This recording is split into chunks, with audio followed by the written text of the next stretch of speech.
North Luzon Express Terminal.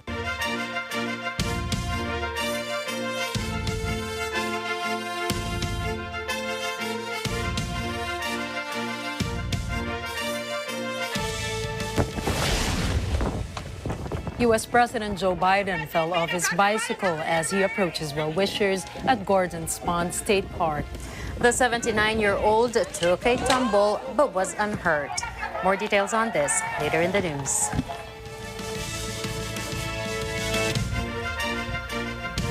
Good evening. I'm CJ Hero. And I'm Nina Richie Flores. And now for the headlines for Mata ng Agila International. Metro Manila's new COVID cases expected to reach 1,000 per day by the end of June and the first week of July. Various sectors optimistic about the decision of President-elect Marcos Jr. to lead the Agriculture Department. 15-year-old boy dead and several others injured as gunfire breaks out at a music event in Washington, D.C. U.S. President Biden thinks Ukraine is very likely to become a member of the European Union. And Russian Nobel laureate sells his gold medal for a record-breaking $103.5 million. Proceeds to benefit displaced and orphaned Ukrainian kids.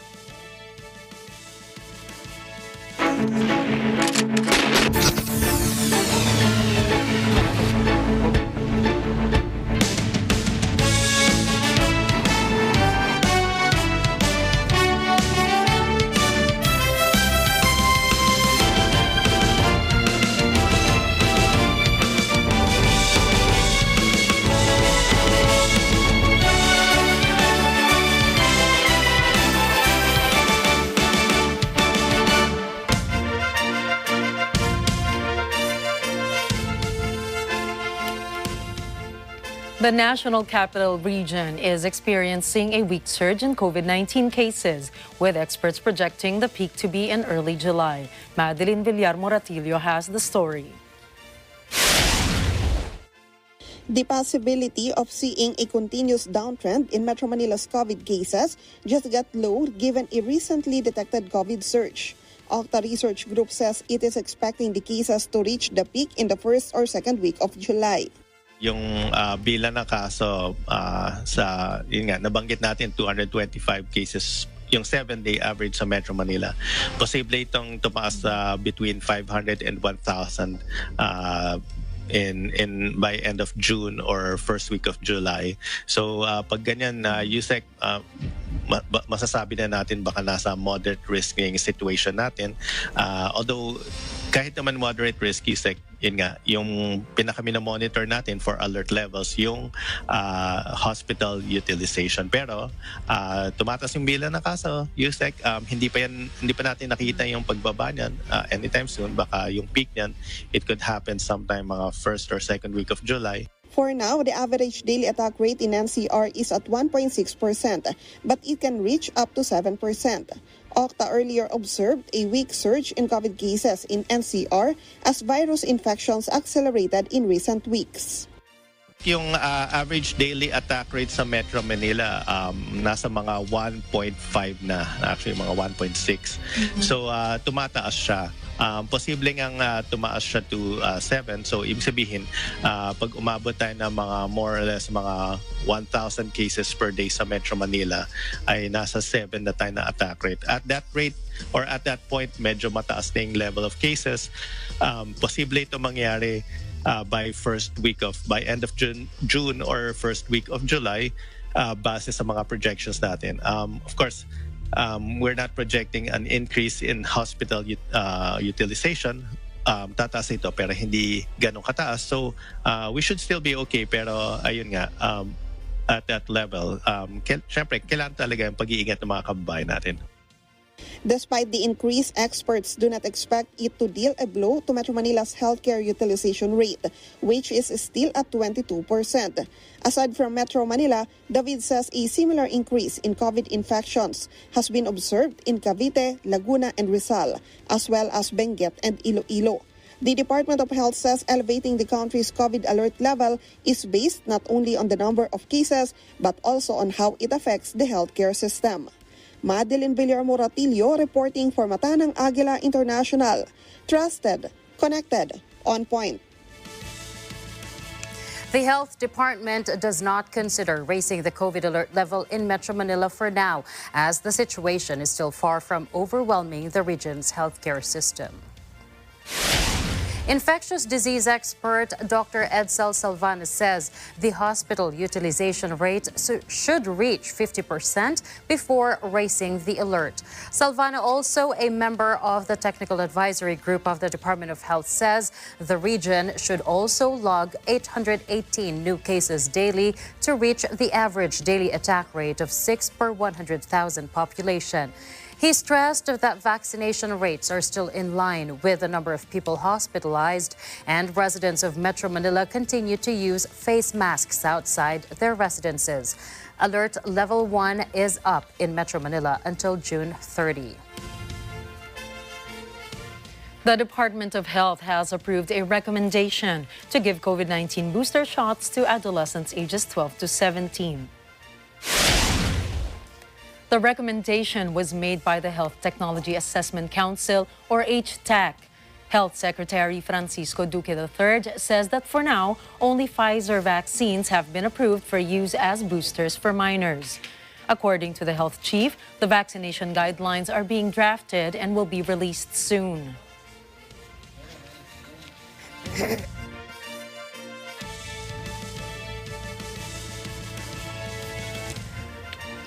Senators making up the 19th Congress have reacted to President-elect Ferdinand Marcos Jr. taking the lead as temporary chief of the Department of Agriculture. Man Corvera files this story. The decision of President-elect Ferdinand Marcos Jr. to lead the Department of Agriculture is considered proof that he prioritized agriculture and food security for Filipinos. Senator Sani Angara says it is the prerogative of the President to take a cabinet post amid the rising prices of commodities. For his part, Senator-elect J.V. Ertito says it is a good move on the President-elect's part, as it goes to show how serious he is in addressing the impending food crisis. Meanwhile, Senator-elect Francis Chis Escudero believes that Marcos Jr. move would cut the red tape at the Department of Agriculture and would be a great help to strengthening the agri-sector.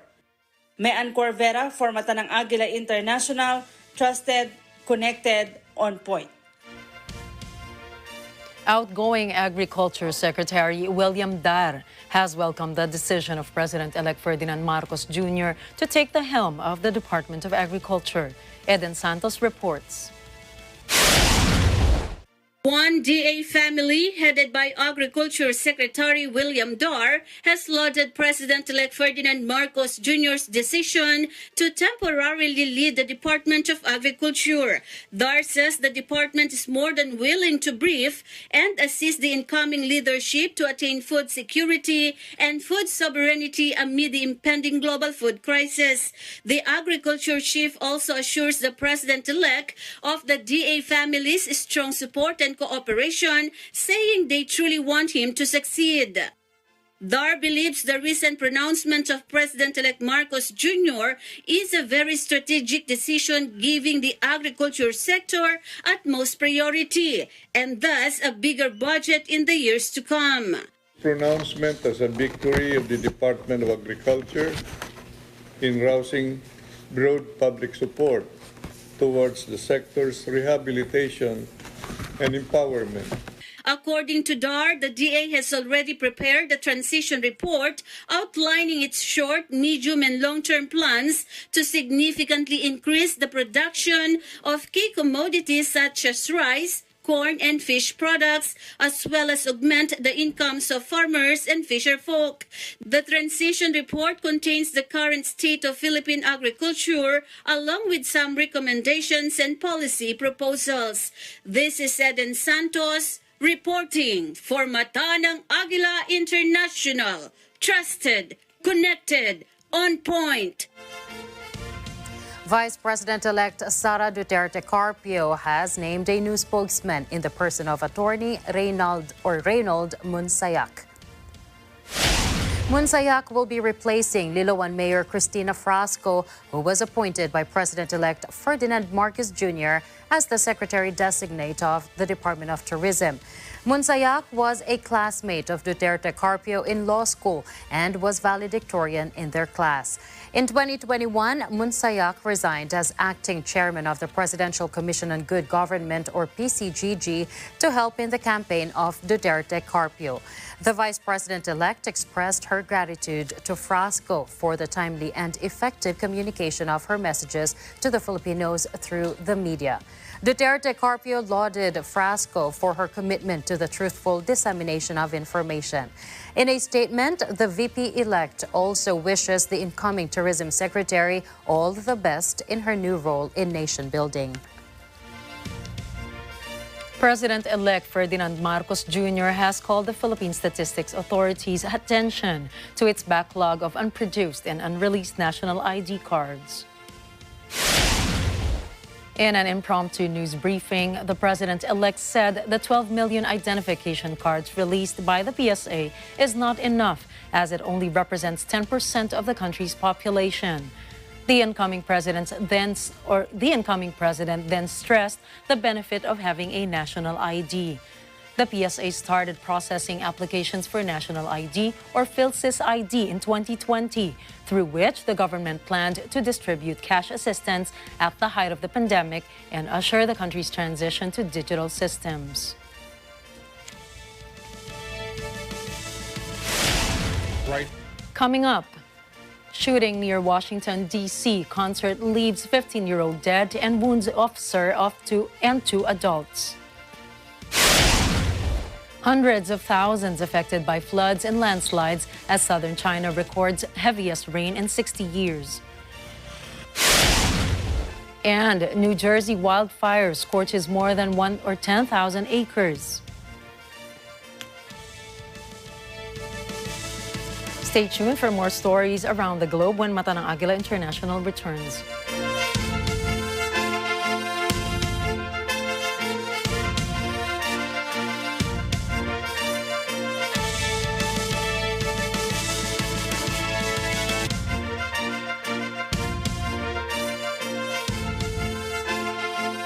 Good news sa lahat ng mahilig magluto at kumain. May bago at katakam-takam na cooking show dito lamang sa Net25.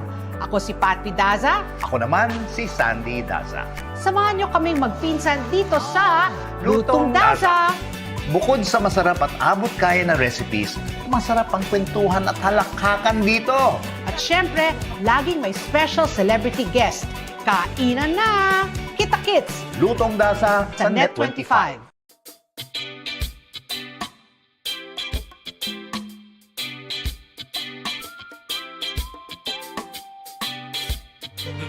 Umanda ka!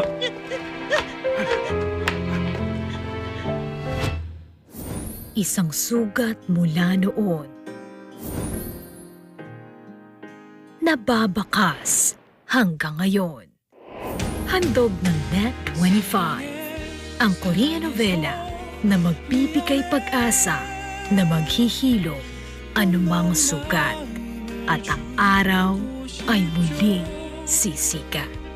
A Place in the Sun. Simula June 27, alas 8 ng gabi. Dito lang sa Net25. Panalo tayo pag together. Walang talo pag together. Let's stand together.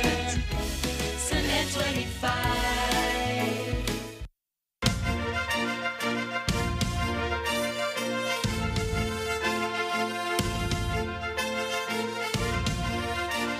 Welcome back to Mata ng Agila International. A 15-year-old boy was killed as a gunfire once again broke out in the U.S.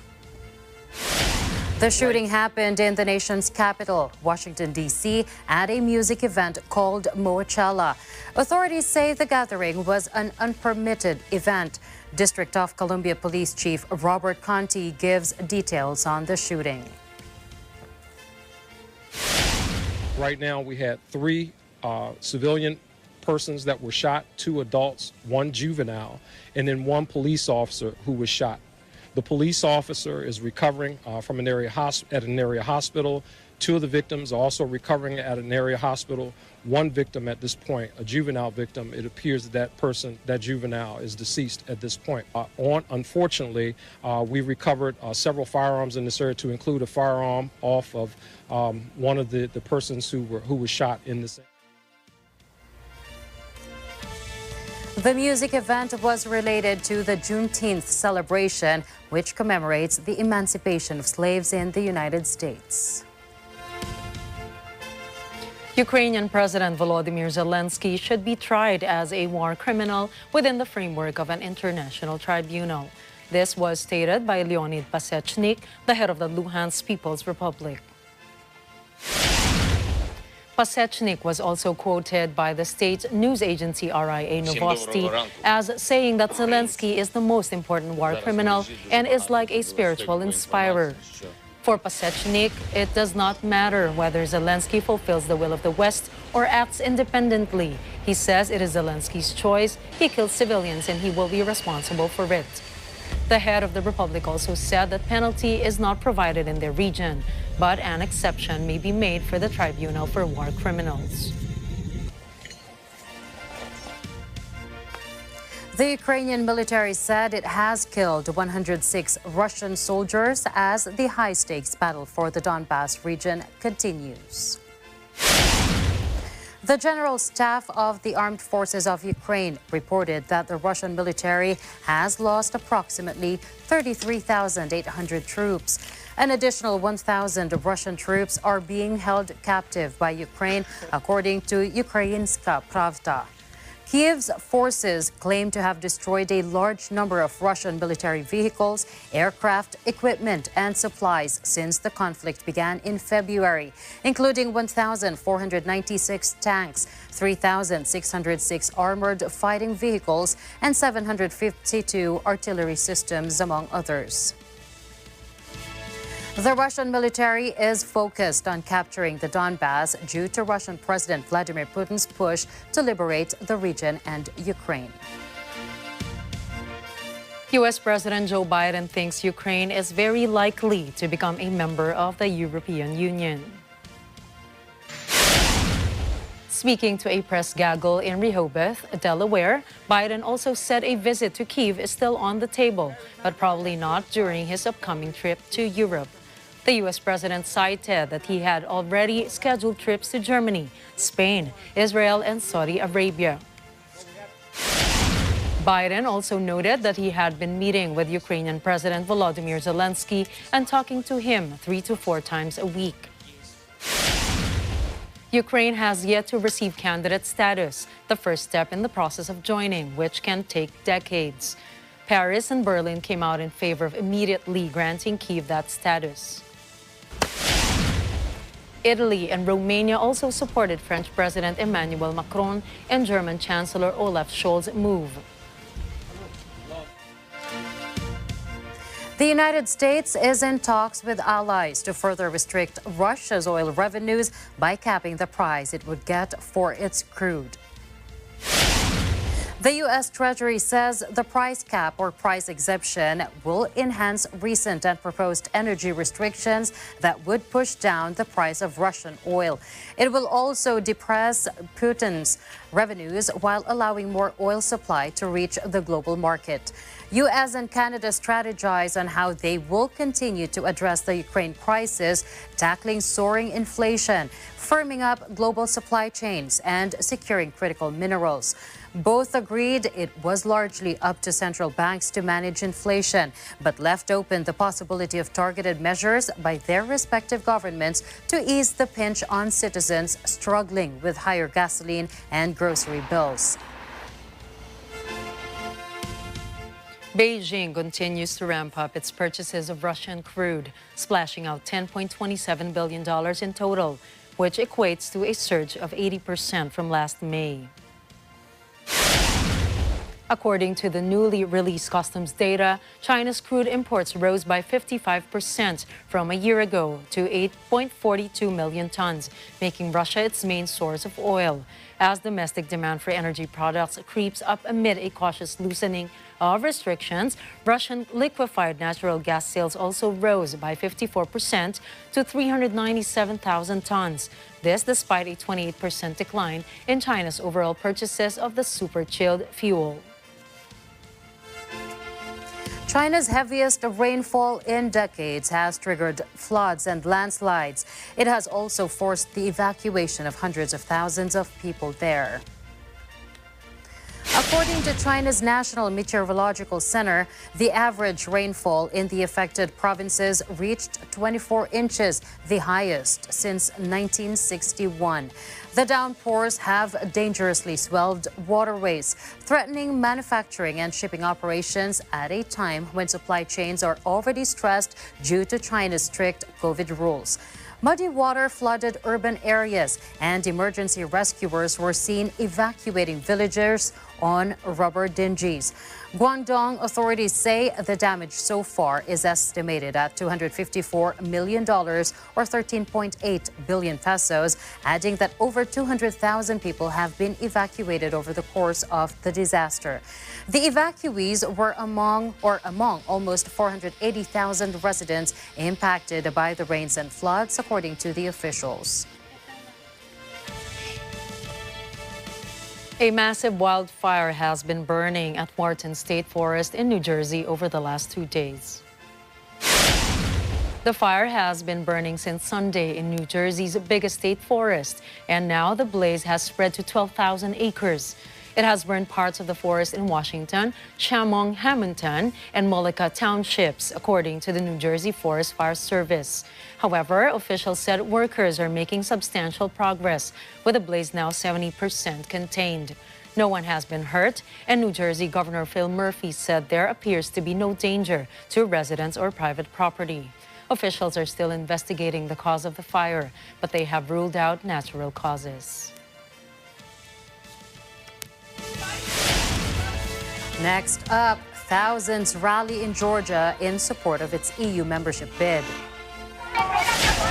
U.S. President Joe Biden takes a fall from his bike while on a morning ride with his First Lady.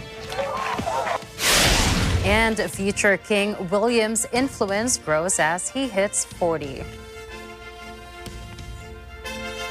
Find out the details of these stories when Mata ng Agila International returns.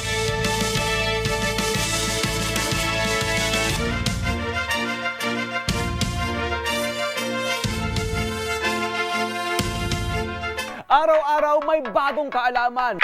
Dahil sa Tony Knows, Everybody Knows!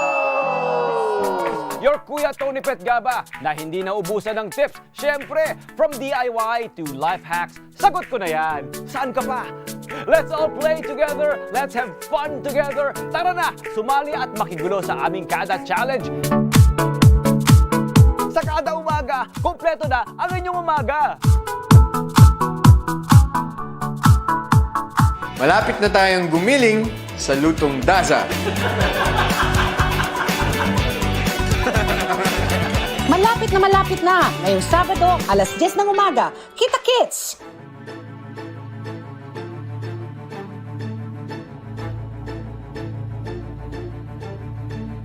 Ihanda na ang shopping list nyo dahil narito na ang online shopping show kung saan ang hanap nyo, meron dito. Narito na ang Shopping All the Way with Jojo A. Eat na hit? We have it! May sayawan, tawanan, pati naiyakan. Pati pets nyo mag-i-enjoy dito. But wait, there's more. Dahil pati celebrity sellers, makikipag-online selling din. At hindi lang yan, dahil may chance kayong makabili ng collectible items mula sa inyong mga paboritong artista. Kaya what are you waiting for? Add to cart na! Shopping All the Way with Jojo A. Opening soon sa Net25.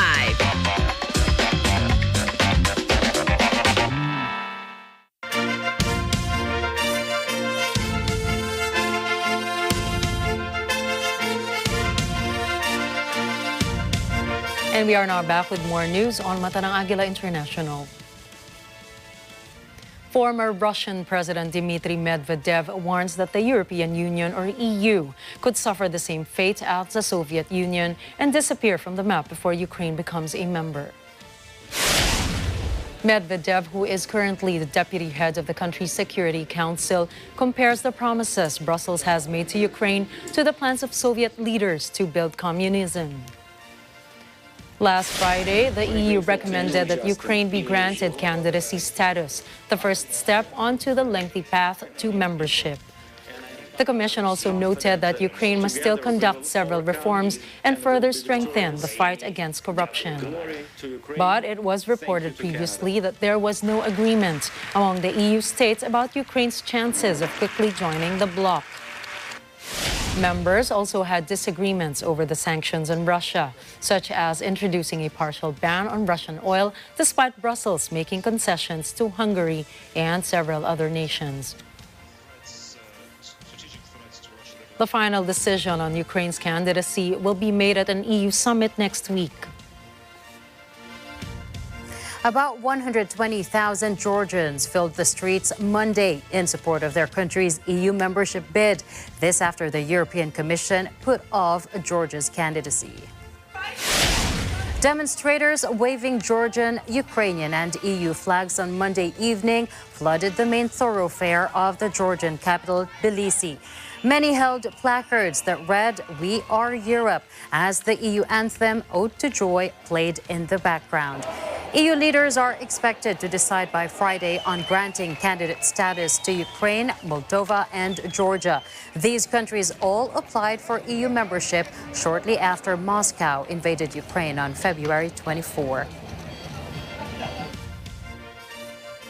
Good news for parents in Washington, D.C. COVID-19 vaccines for infants as young as 6 months old will be available throughout the capital city. Here's Net 25 correspondent Arlene Ocampo with the details.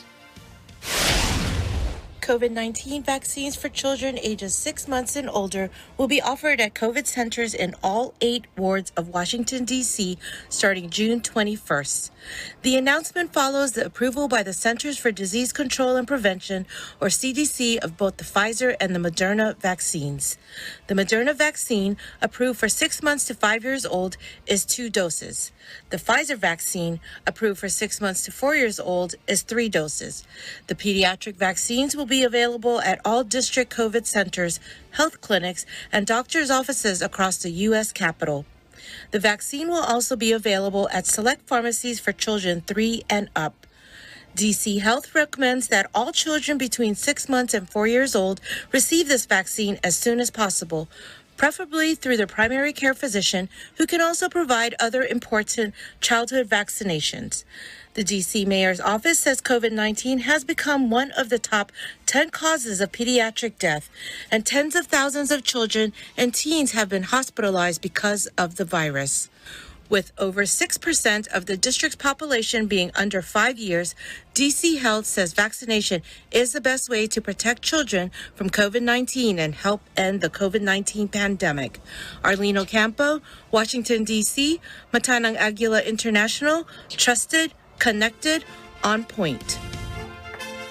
Julian Assange's father and brother called on the German government to ask U.S. President Joe Biden to drop the case against the WikiLeaks founder. John Shipton, Assange's father, said at a press briefing that doing nothing is complicity, as being invisible in the case of his son is complicity. Assange's brother, meanwhile, added that attempting to speak to Russia about press freedom, but endorsing the extradition of a journalist and publisher for doing their job, makes one lose a standing about press freedom. But government spokesman Stefan Hebestreit said he could not see how Germany would intervene on a political level in another country's legal proceedings. Assange is wanted for violating the U.S. Espionage Act by publishing military and diplomatic files in 2010.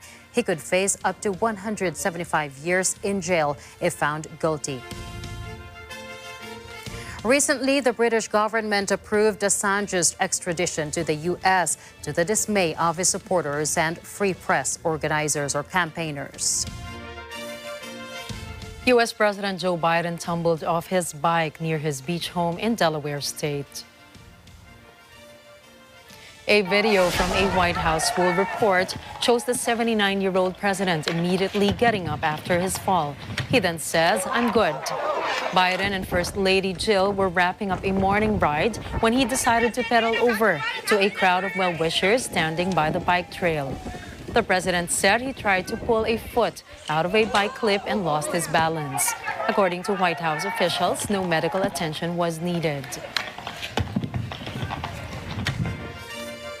Panama's President Laurentino Cortizo Cohen announces that he suffers from myelodysplastic syndrome. This is a type of cancer which attacks the cells in the blood.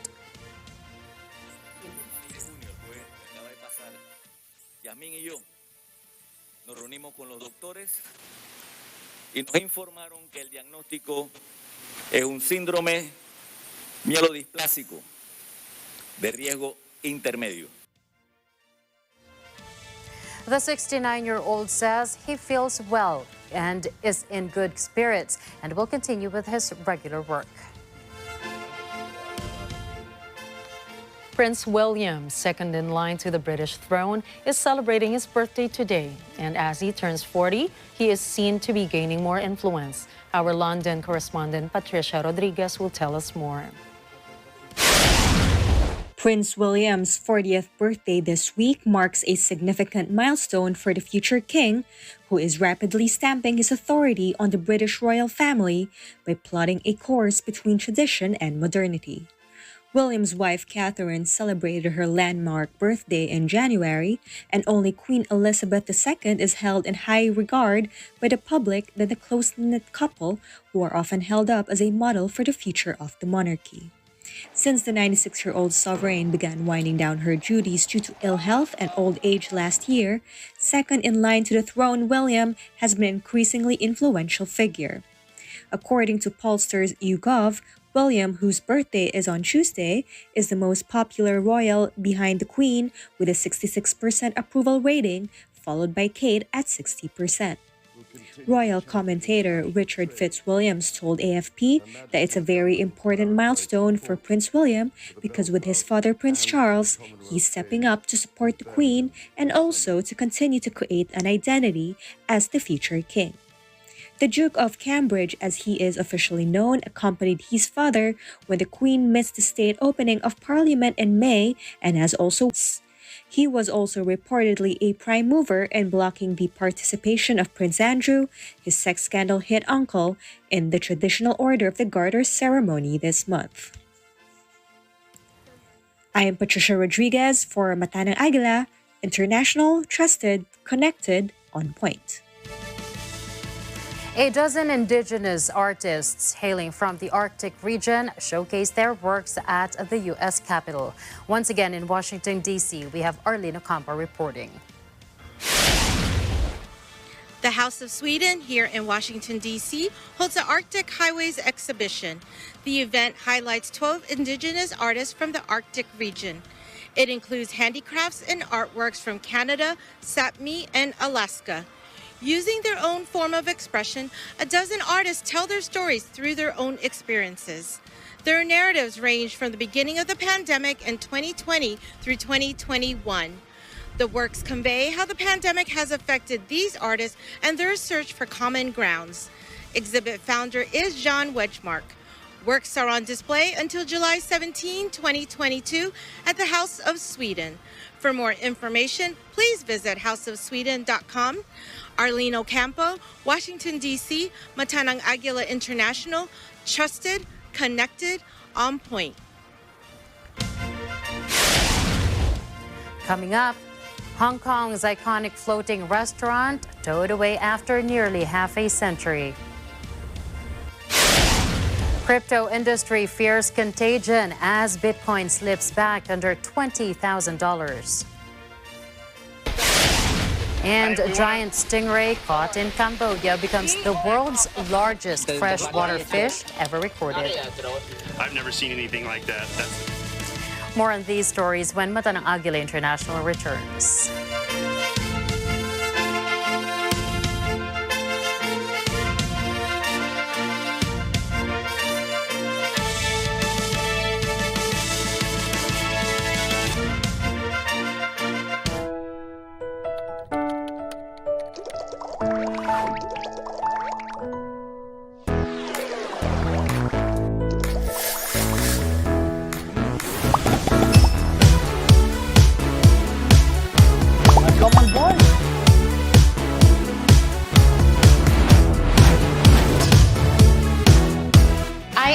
atay at napakasarap kumain at makibanding dito sa Lutong Daza. Malapit na. Ngayong Sabado, alas 10 ng umaga. Kita-kits!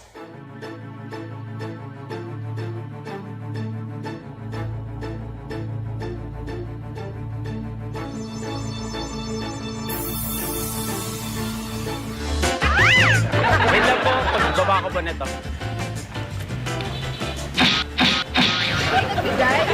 Ako yan lang, picture niya na. Kanina pa ako nagigigil dito. Tawa ka ha. Tatlo! Pakuha lang po, Nay. Ito? Huli ka, Marites! Aching! Naku, sir, sorry po. Kasi po, na-aching po ako. Hindi ko po sinasadya. Pasensya na po. Opo, sir. Magugupit po ako. Napahanap si sir, oh. Kaya nga po. Sir, pasensya na po, ha. So, bottoms up iced tea. Ito na, ang iced tea mo. Isang basong iced tea. Isang baso lang. Tama naman yung promise ko, di ba? Gusto ko yung tinugana niya. Oh no, it's Biro only. It's Biro sa Net 25. Biro only, bro.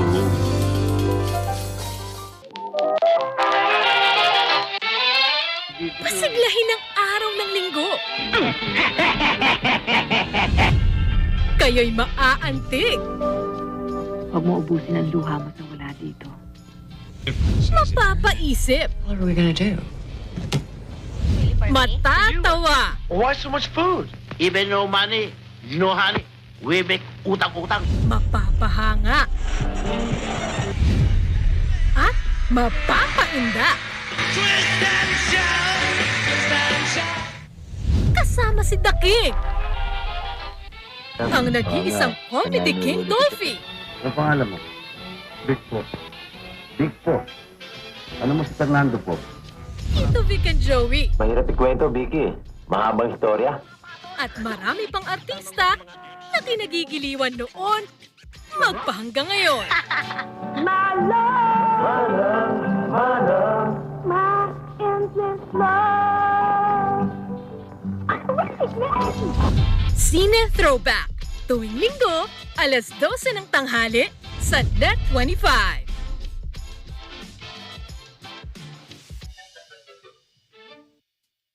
Panalo tayo pag together, walang talo pag together. Let's get together sa Net 25.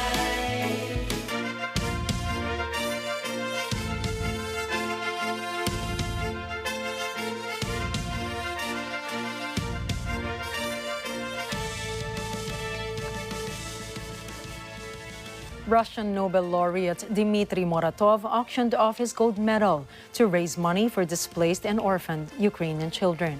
And just yesterday, Muratov's medal was sold for $103.5 million, smashing the old record for a Nobel. The bidding ended on World Refugee Day, with Muratov saying he had been hoping for an enormous amount of solidarity for the auction, but that he was not expecting such a huge amount. If melted down, his gold medal would be worth just about $10,000 for its 175 grams of 23-karat gold. Muratov is a Russian journalist who co-founded an independent newspaper in Russia. Winning the Nobel Peace Prize in 2021, he earlier announced that he would donate the accompanying cash award of $500,000 to give children refugees a chance to or for a future. Previously, the most expensive Nobel Prize medal sold at auction was that of James Watson, who was known to many as one of the fathers of DNA. Watson sold his medal for $4.76 million to raise money for the Cold Spring Harbor Laboratory on Long Island. In observance of World Refugee Day on June 20, Judo for Peace hosted a special event at the main dojo in Berea.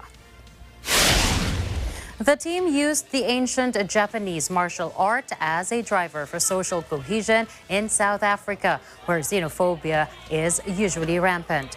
While the event celebrated Judo for Peace's social cohesion work, it also brought together children and adults who are part of the various dojos across Johannesburg. Moral code, friendship, respect, they are all things that are taught on the mat, on the tatami, as we call it. So these are things that children learn day by day. By participating to the activities, by working together, they learn to live together as well. So that's a very important objective, target of our program of Judo football.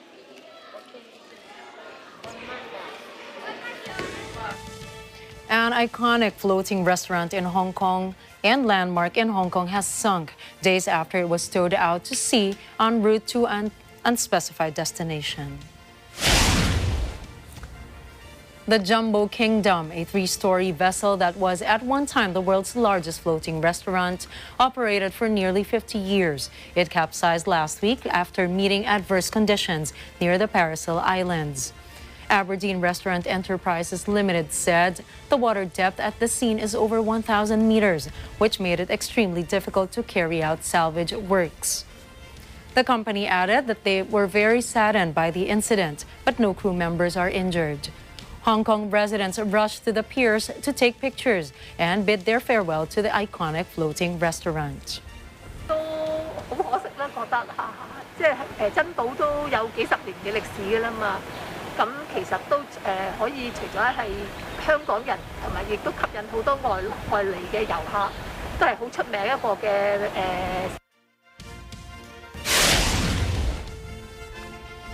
More than 3 million guests are believed to have eaten its Cantonese cuisine over the years, including the Queen, Tom Cruise, and Richard Branson.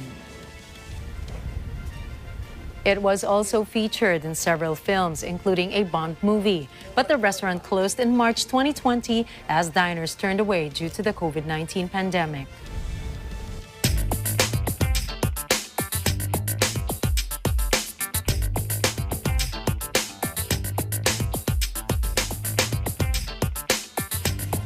Philippine Peso has hit the 54 pesos per dollar level this week, weaker than the 53 pesos and 75 centavos closing last Friday. This is the weakest performance since the 54 pesos and 8 centavos per dollar closing on October 12, 2018. Analysts said the peso's weakness could be attributed to several factors, such as the Fed's recent interest rate hike, accelerating inflation, and net foreign selling activity.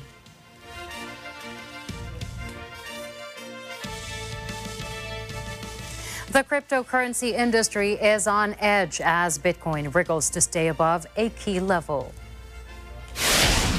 Bitcoin, the world's biggest cryptocurrency, was trading just under the symbolic level of $20,000 in early London trading hours.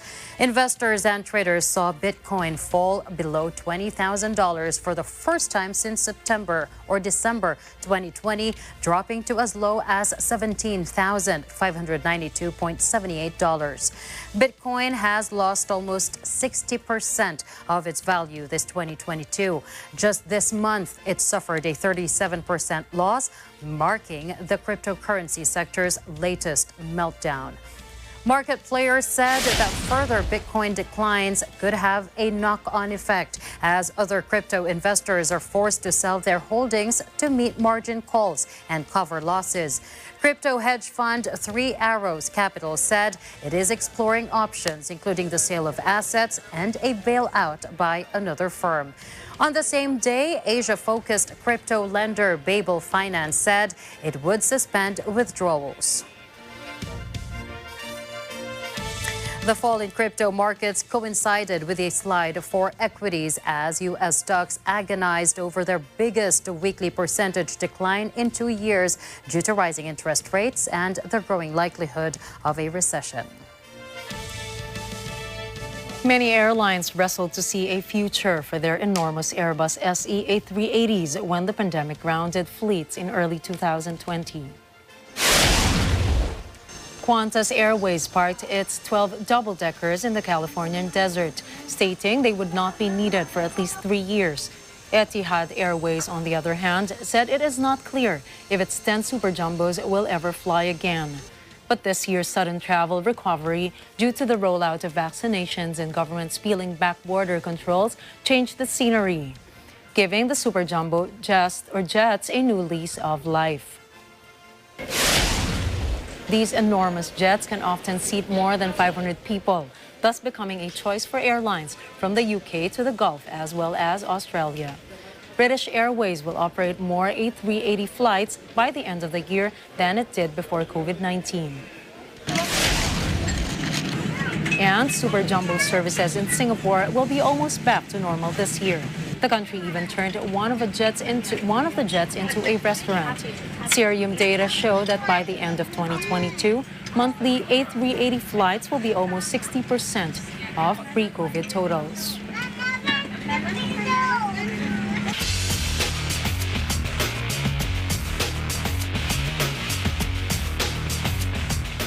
The celebration continues for the Golden State Warriors. Jay Rosquitas reports from the jubilant streets of San Francisco. The Golden State Warriors fan base called Dub Nation filled the streets of San Francisco to welcome the 2022 NBA champs. This is the fourth time in the last 8 years that the Warriors brought home the NBA championship trophy to the Bay Area. And by the looks of the crowd, celebrating never gets old. A dazzling performance from Stephen Curry-powered Golden State to the organization's 7th NBA Finals crown. The four-time NBA champ earned the NBA Finals MVP for the first time in his impressive career. With the core group of Curry, Klay Thompson, and Draymond Green healthy and a talented group of young and veteran players, the organization is hopeful that there will be more victory parades in the coming years. Jay Rosquitas, San Francisco, Mata ng Agila International, trusted, connected, on point.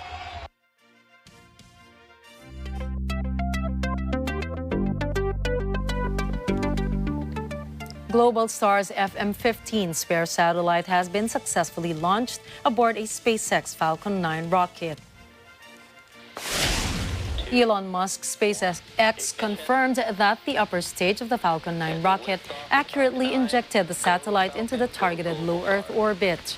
The satellite was designed as part of Globalstar's commitment to deliver uninterrupted internet connectivity to users worldwide.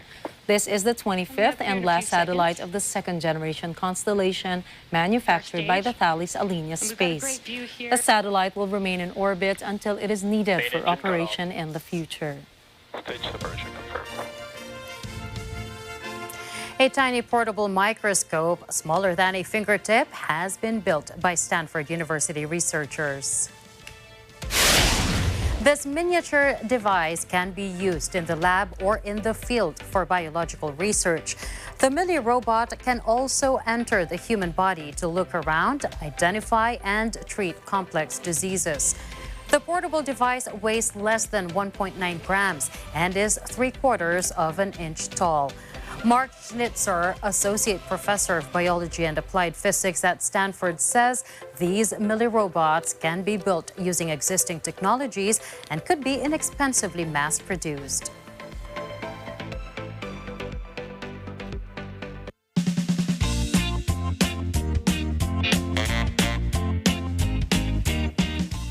A fisherman on the Mekong River in Cambodia has hooked the biggest freshwater fish ever recorded, a 300-kilogram stingray. The giant freshwater stingray, which measured 13 feet from snout to tail, was caught last week and released back into the wild. According to the U.S.-funded Wonders of Mekong Research Project, the monstrous bottom dweller beat the previous record held by a 293-kilo catfish caught in Thailand in 2005. Experts say the stingray caught in northern Cambodia was more than twice the weight of an average lowland gorilla. To learn more about the creature's elusive behavior, the researchers fitted an acoustic tag to it before returning it to the river. More than 1,000 fish species call the Mekong home, and the stingray is not the only giant lurking in the muddy waters. Scientists have warned that plastic waste threatens wildlife, even in the deepest stretches of the Mekong, along with ghost nets abandoned by fishers but still able to snare fish. Individual migratory patterns of fish, Australia's Antarctic team took an icy plunge at Mawson Station to mark midwinter, the shortest day and longest night of the year. This is a turning point in the calendar for those living on the frozen continent. Residents of Australia's most remote station currently see no sun throughout the day, with the next sunrise not expected for another week. Swimmers braved minus 19 degrees Celsius on the ice, with the wind chill further dropping that to minus 25.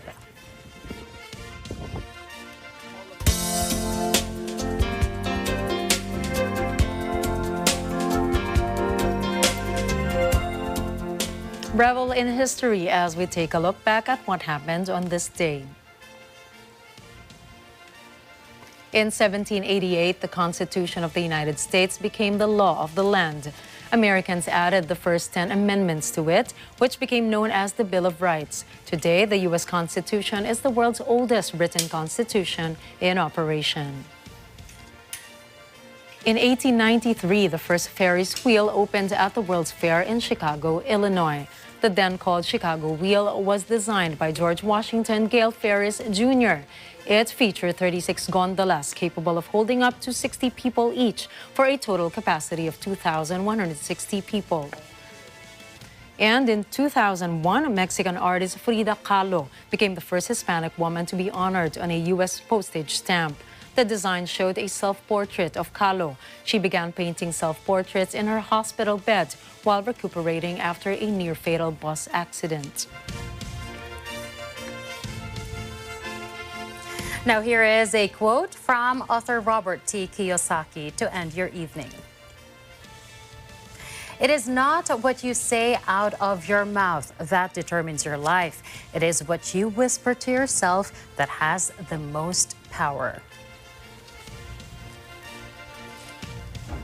You know, it's surprising how what you really hear people say every day isn't what they're all about. It's mostly the unspoken, dreams and aspirations. That's why we have to be very careful and listen very carefully to the things that we tell ourselves. This is actually just another way of saying, I think, therefore I am.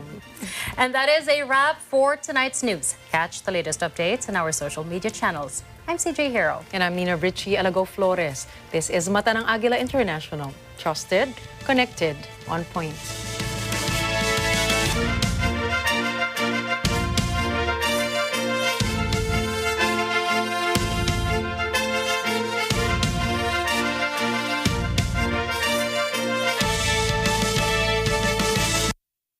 This program is supported by Bank of Commerce, an affiliate of San Miguel Corporation.